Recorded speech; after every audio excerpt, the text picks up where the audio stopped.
Hey, what's up guys? USB ports allows us to plug and play a lot of devices into our computer, but sometimes it simply refuses to work. You connect a device to your computer and a pop-up message comes up and says USB device not recognized. One of the USB device attached to this computer has malfunctioned and Windows does not recognize it. And on times it do recognize it, but simply does not let you access the data on this device. And on times you just see a device there, but it does not have any data. It does not show anything on it.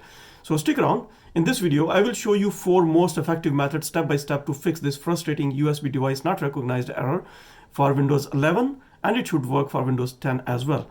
My name is Mazhar, and at RightSolutions, I create tutorial for all you DIY people. If you're new to my channel, please don't forget to subscribe and press the bell icon to get the notification for my next video. Now, without any further ado, let's head to the computer and look into this error. Before you're attempting any of these methods, make sure that your USB device is not damaged.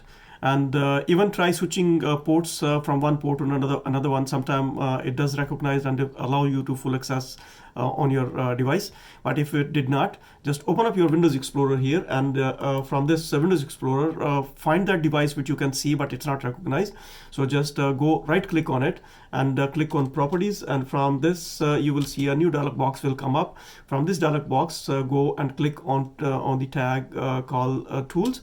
Just click on tools, then you will find the first option here which says error checking. Just click on this error checking. New pop-up will come up. Now it will prompt you to repair the drive, so just go click on this option here, and it will take a while. It depends on the size of your drive. I will fast forward it because I have about 32 gigs, so it will take a little while.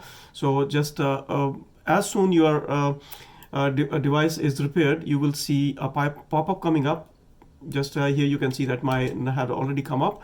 So it just says here your drive was successfully repaired. That means there was errors on my drive, and it is being repaired. Click on close here and close this dialog box as well. And now if you just double click on it, and you can see that I'm able to go into the drive, and here let's go into this folder here to see my data here. So it is also opening up, so I have the access to my drive. It was not actually giving me access before I started this video. Most probably it should solve your problem, and so if did not, go ahead and close this, and we will look into the second option. Come down here to the search bar here and type here power plan.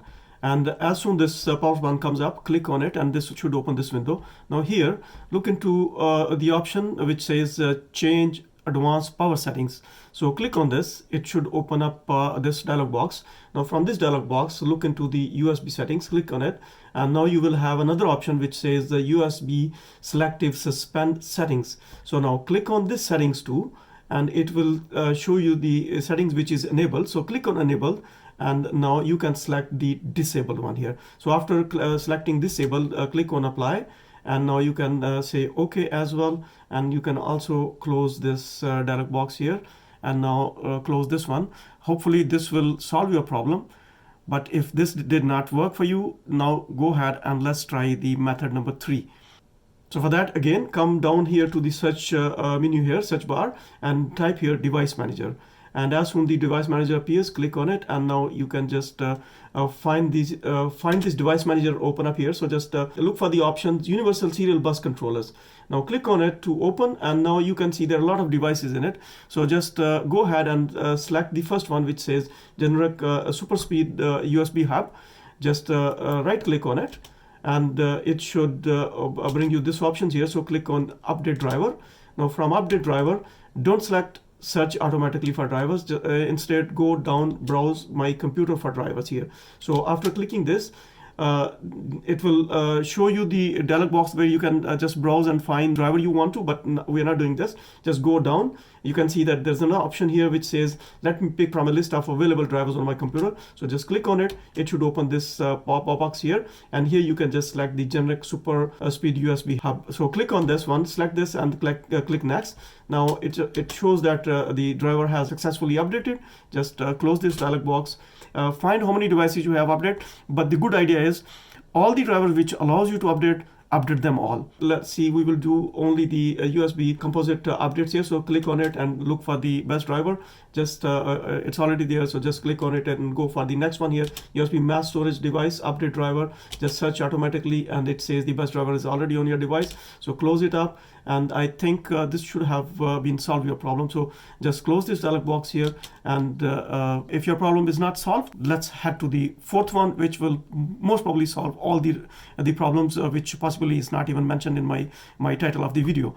So let's go and see into the fourth and the comprehensive method. Come down here to the Windows Start button here and right click on it, and here you will see there are a lot of options popped up in front of you. So from here, just go and look for the terminal with the rights of admin. So click on it, and now it should bring you this command prompt windows here. So at this window here, you will I will give you 4 commands here which you will run at one by one. So each command does a specific task, so let this all 4 commands complete it. So let's go ahead. On this command prompt, type sfc, give a space, slash scanfile equal to c:/windows / system32 / ieframe.dll, and after that just hit enter. The result, so it says Windows resource protection did not find any integrity violation. So the one prompt is done. So let's go and do the second one here. Type sfc space, give a slash verifyfile equal to c:/windows / system32 / ieframe.dll. So hit enter again, and you can say that it also did not find anything, so it say there is no violation. So now let's run the third command here. So type sfc, give a space, slash scannow, and hit enter, and it will start processing your disk drive. So it will take a little while, depends on the speed of your computer. So let's say a few more seconds possibly. So just let's see what it brings up. Here we can see that my scan is finished, and it gives me a message here, and let's see what it says. It says Windows resource protection found corrupt files and successfully repaired them. So my disk still had the errors, although I had repaired it, the same disk. Hopefully this has solved your problem, but we still have to run one more command. So now here on the command prompt again, type chkdsk, which is chkdsk, and hit enter. So it should start scanning your files again. The scanning is done. There shouldn't be any problem anymore. Your device should be working. So close this up. To take this in effect, it's always advisable to restart your computer. These 4 methods had solved your problem. If you think this video was helpful for you, please don't forget to give me a thumbs up and subscribe to my channel. I will see you with the next video soon. So you have a great day.